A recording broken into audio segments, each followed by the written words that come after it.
അത് മുഖ്യമന്ത്രി തന്നെ ഇന്ന് പ്രഖ്യാപിച്ചിട്ടുണ്ട്. നേരത്തെ മുഖ്യമന്ത്രി ചീഫ് ജസ്റ്റിസ് യോഗം അത് എല്ലാ വർഷവും 2 തവണ നടക്കുന്ന യോഗമാണ്.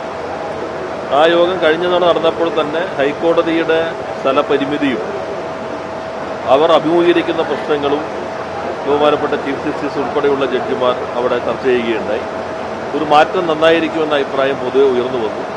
അതിന്റെ അടിസ്ഥാനത്തിൽ കളമശ്ശേരിയിൽ ഒരു ജുഡീഷ്യൽ സിറ്റി ആലോചിക്കാമെന്നൊരു നിർദ്ദേശം അന്ന് വന്നിരുന്നു.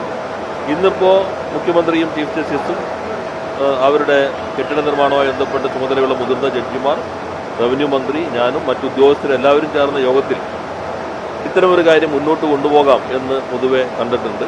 അത് മുഖ്യമന്ത്രി തന്നെ ചീഫ് ജസ്റ്റിസും ആ യോഗത്തിൽ പൊതുവായ ധാരണയിലേക്ക് എത്തി. അപ്പോൾ വലിയൊരു സംവിധാനം, ഹൈക്കോടതിയും മറ്റ് കോടതികളും ജുഡീഷ്യൽ അക്കാദമിയും എല്ലാം കൂടി ചേരുന്ന ഒരു ആധുനികമായിട്ടുള്ള കാഴ്ചപ്പാടോടെ ദീർഘവീക്ഷണത്തോടെ ഒരു ജുഡീഷ്യൽ സിറ്റി അത് കളമശ്ശേരിയിൽ സ്ഥാപിക്കാം എന്നുള്ള കാര്യം ഇന്ന് തത്വത്തിൽ ധാരണയായി കഴിഞ്ഞിട്ടുണ്ട്. ബാക്കി കാര്യങ്ങളെല്ലാം തുടർ നടപടികൾക്കായി ഒരു കമ്മിറ്റിയെയും രൂപീകരിച്ചിട്ടുണ്ട്.